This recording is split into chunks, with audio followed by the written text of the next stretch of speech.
Wilfredo was holding my hand tight while we are inside the tricycle. It's almost 8 p.m. when we reached a small town in Pampanga. Sobrang tago ng town na ito.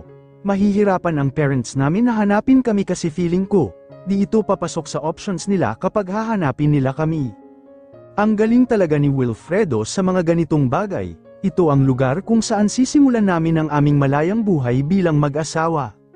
Sir, nandito na po tayo, sabi ng tricycle driver yan sa amin at bumaba na kami ng tricycle. Bumungad sa amin ang isang bahay kubo na medyo may kalakihan at maganda. Its simplicity made it beautiful. This is all what I can afford, sabi ni Wilfredo sa akin. Lilipat din tayo sa magandang bahay pag nakahanap ako ng trabaho, sabi niya sa akin. Pasensya na, dagdag pa niya ulit sa akin, wala kang dapat ihingi ng pasensya. Ako dapat ang humihingi nun sa'yo. Sagot ko naman sa kanya, mayroon kaming 5 kapitbahay sa gilid at may mga bata na naglalaro kahit gabi.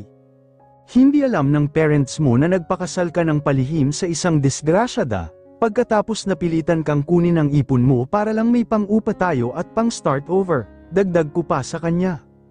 Huwag na lang nating isipin ang parents natin, okay? Hindi nila tayo naiintindihan, hindi nila alam kung gaano natin kamahal ang isa't isa, sagot niya sa akin.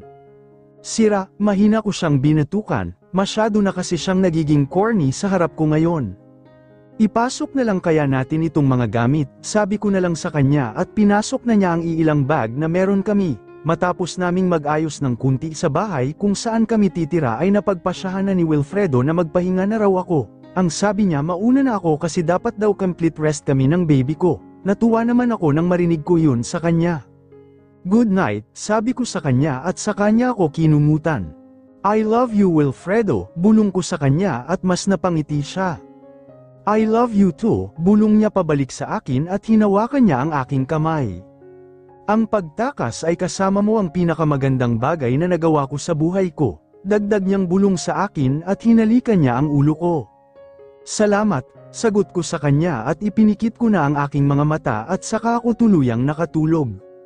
Kinabukasan, I woke up at nakita ko si Wilfredo na natutulog sa sahig. Sinilip ko siya at nakita kong wala siyang gamit na kumot at kinakamot pa niya habang nakapikit ang kanyang braso. Bakit hindi nagkumot ito at hindi din tumabi sa akin? I asked myself at dali-dali kong ibinigay sa kanya ang kumot na gamit ko. Nakita ko pa na saglit na napapout si Wilfredo dahil sa biglaan ko siyang kinumutan. Para pa rin siyang bata kung matulog. Naisip ko tama ba na pinasok ko siya sa problema ko. Napahawak ako sa baby sa tummy ko at biglang natahimik. Ano ba yan, kinumutan na nga lang ako, di pa ginawang full body. Napatingin ako kay Wilfredo na gising naman pala talaga. Gising ka na pala, sabi ko sa kanya. Bakit hindi ka tumabi sa akin kagabi ha? Dapat comfortable ka kasi buntis ka, saka maliit lang naman yung kama at baka may naitan ka, sabi niya sa akin. Wilfredo, kasal na tayo, dapat magkatabi tayo sa iisang kama. Hindi naman ako ganoon kaselan din, sagot ko naman sa dahilan niya. Di mo ako kailangan especially oil. Dagdag ko pa sa kanya. He smiled and got up to sit down. Alam ko pero gusto ko ibigay ang the best sa'yo. I want you to think that you can still have the best, dagdag pa niya sa akin. Saglit ko siyang hinalikan sa pisngi niya dahil doon. Salamat Wilfredo, sagot ko sa kanya and he hugged me tight. Gusto ko kasi na maiisip mo sa kani baby na pwede kayong sumaya, sabi niya muli sa akin. The morning woke up fine for us, we still have a lot of things to do and we enjoyed it. It's like we are really making a home out of this house, a real home, yung isang bagay na wala ako. May malaking bahay nga ako dati but it never felt like home. After we fixed the house, ako muna ang unang maliligo at si Wilfredo naman ang mag-iigib sa malapit na poso. Gagawin pa lang kasi ang poso sa inupahan namin kaya tiyagaan muna kaming mag-igib dito. Total, malapit lang mula sa bahay namin at kaya naman. We are welcomed by a lady on her 40s with a smile when we reached the place. Bagong lipat kayo dito? She asked us. Parehas kaming tumango ni Wilfredo. Kakasal lang po namin kahapon at lumipat kami dito, sagot naman ni Wilfredo.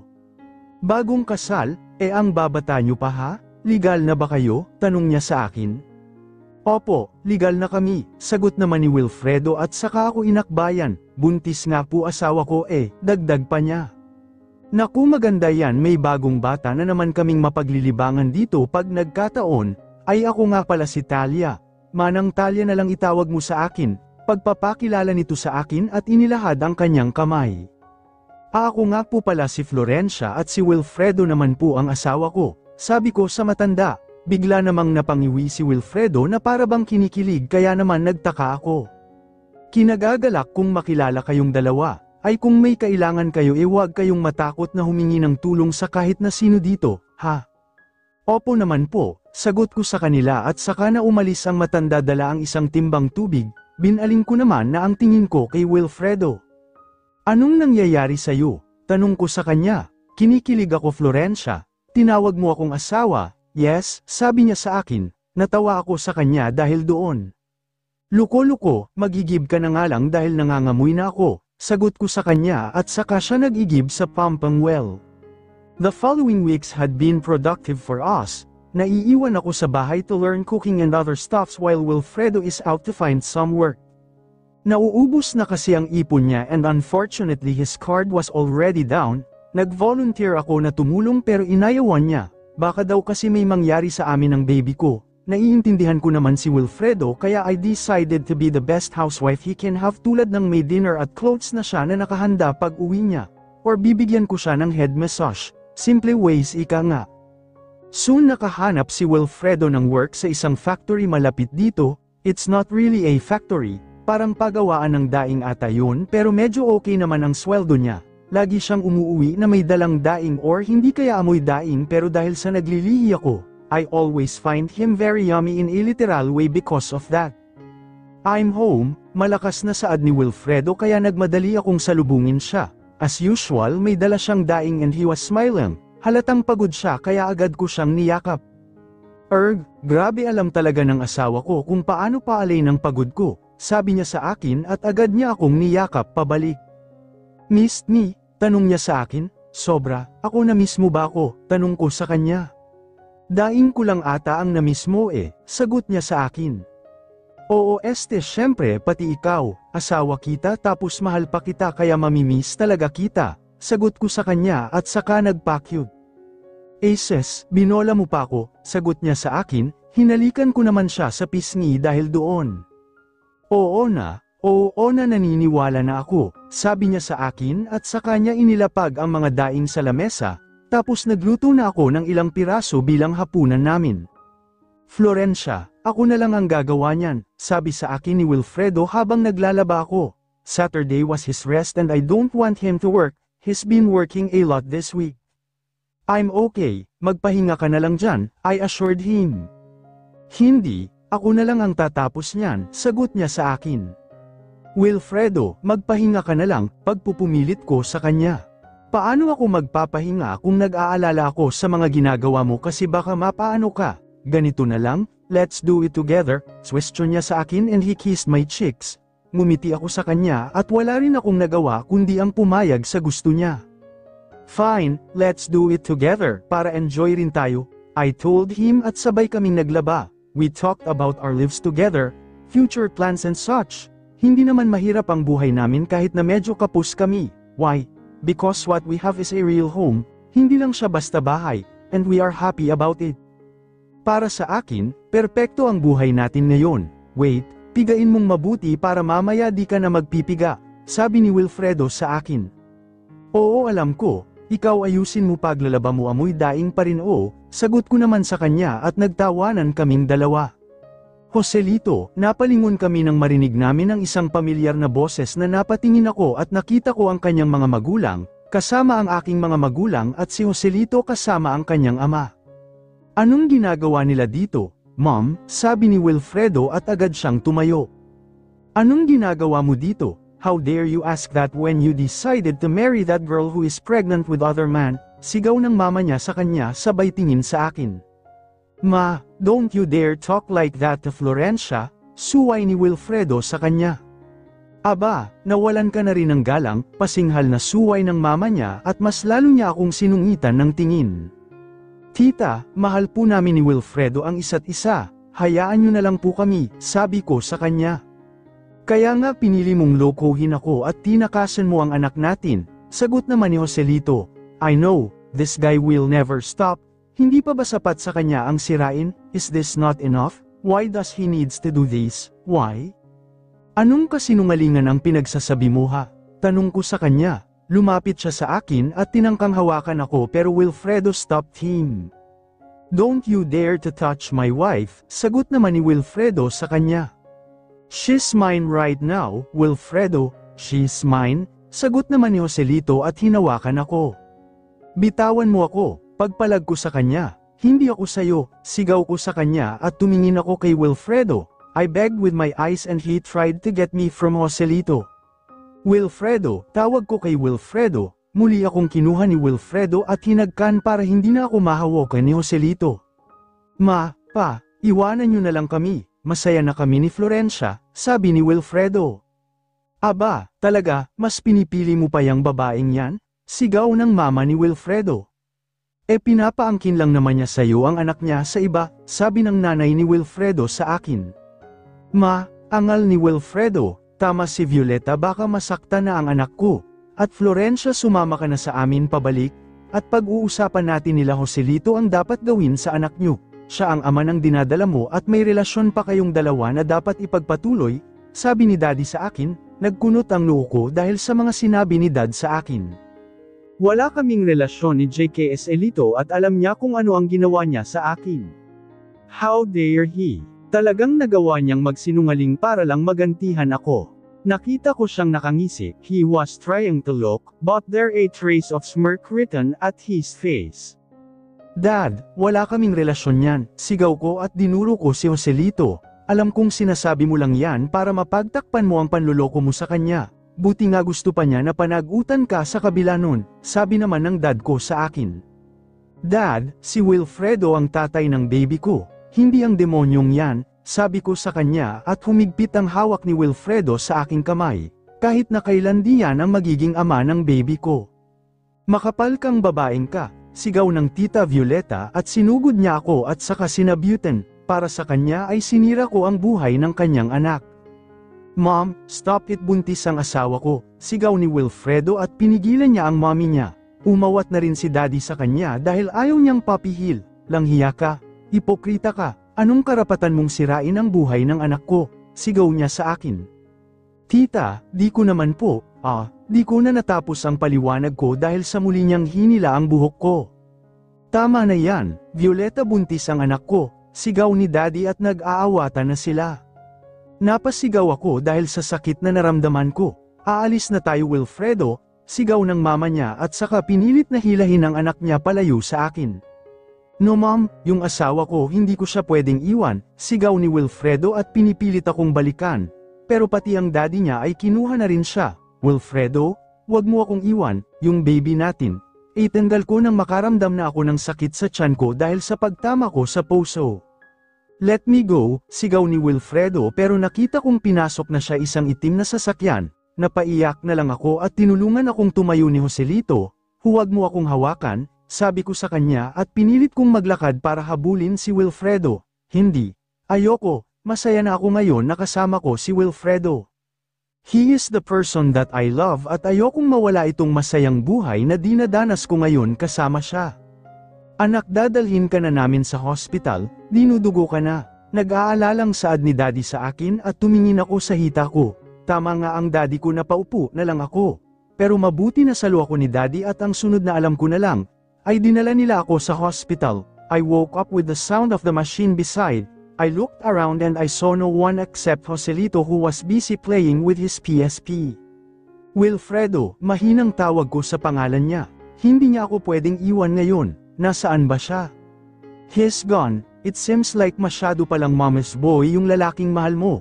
Umalis na siya, di ka man lang binal ikan, sabi sa akin ni Joselito while his attention remains on the PSP.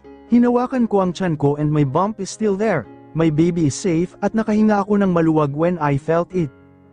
Ano pa bang gusto mo, Joselito? Hinayaan na nga kitang sirain ang buhay ko, di ba? I asked him pero tumawa lang siya at tumingin sa akin pero biglang napalitan ng galit ang tingin niya at hinaplos niya ang aking mukha.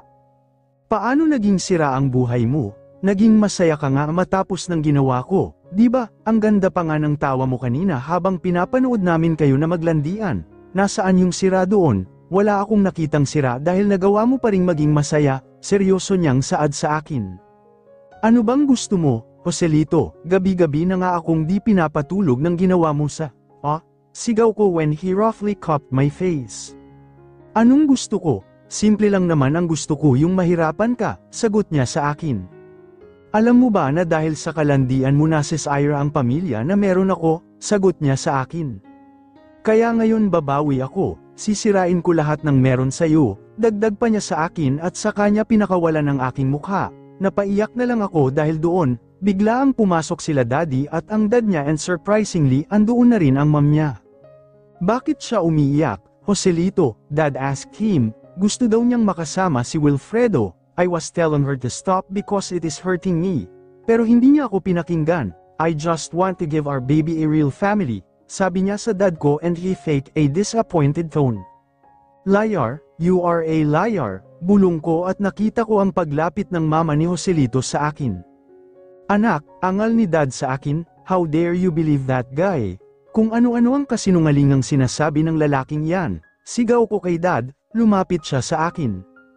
Joselito told me that he loves you, he really so I believed him. Mom mo, sabi niya sa akin, ang sabihin niyo balak niyong hututin ang pera nila kaya pumayag kayo sa gusto ng Florencia, angal ni daddy sa akin, bakit hindi ba totoo? Yang lang yang Joselito na iyan ang some-ire sa buhay ko.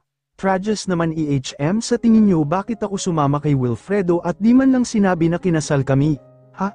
Kasi iniisip niyo ang sarili niyo kesa sa akin pero ano pa ba? Florencia, I'm sorry pero ito ang tama, dad told me and I saw him drop a tear. Agad na lang akong humiga and turned my back against them. Soon voices started to fade at isang presence na lang ang naramdaman ko sa kwarto. Florencia, hiya, narinig ko ang boses ng nanay ni Joselito. Lumingon ako sa kanya at nakita kong palapit siya sa akin with a warm smile on her face. Alam kong nahihirapan ka ngayon, pero sana intindihin mo yung anak ko. Sobrang mahal ka raw niya at kahit ayaw ko rin naman, gusto ko na lang siyang suportahan, sabi niya sa akin. Galit po sa akin si Joselito, tita, di ba kayo rin po galit sa akin? I asked her. Dati yun, pero noong sinabi niyang may anak kayong dalawa na nasa loob mo, nawala yun dahil naisip ko magkakaapo na ako. Gusto ko tuloy ayusin ang sarili ko para maging best lola sa magiging anak ninyo, sabi niya sa akin. Alam kong di perpekto ang anak ko, pero nag-aalala siya sa iyo. Kanina di nga siya mapakali at tinawagan agad ako para sumunod dito at pakalmiin siya, sabi niya sa akin. Patawad kung parang pinipilit ka ni Joselito na ipasok sa bagay na ito, ngunit nasisigurado ko naman na magiging mabuting ama ang anak ko, dahil alam kong mahal na mahal ka niya. Sabi niya sa akin at saka siya ngumiti, hinawakan rin niya kamay ko. The heaviness seems to have been lightened for a bit because of that. Magiging maayos din ang lahat, lagi niyang sinasabi ni Joselito sa akin, kaya sasabihin ko rin yan sa iyo, saad niya sa akin. A week passed, at wala akong balita kay Wilfredo, narinig ko lang ang mga maid sa labas na pinag-uusapan na pagdating daw nila sa Manila agad na lumipad papuntang Japan ang buong pamilya ni Wilfredo, naisip ko, bakit di man lang niya ako binalikan or sinubukang itakas ulit? Sumuko na ba siya agad sa akin, samantala ang family ni Joselito and ang parents ko ay pinaplano na ang kasal namin. Gusto nilang makasal na kami ni Joselito, bago man ako manganak para maiwasan ang negative rumors about us. Ayoko, I tried convincing my parents na ayoko pero ito sila, para akong binibente sa demonyo ulit. Ayaw nilang makinig sa akin, ang sabi ni mama. Kailangan ko daw pakasalan si Joselito para umayos ang pangalan namin, naniniwala silang mahal talaga ako nung langhiyang lalaki. He did a good job making my parents believe that he was saint, who fell in love with me. Pero ang totoo alam ko naman na gusto lang niyang pahirapan, if killing me was his plan. Successful na siya, nung nakita kong iniwan ako ni Wilfredo namatay na ako at ngayong hindi na niya binalikan. They have decided to do a civil wedding. This time itong wedding na legal na, wala ng fake papers o ano paman, meron na ring consent from our parents and this time, wala na akong choice. Ano bang makukuha mo pag pinakasalan mo ako? I asked Joselito while we are waiting for the mayor na magkakasal sa aming dalawa.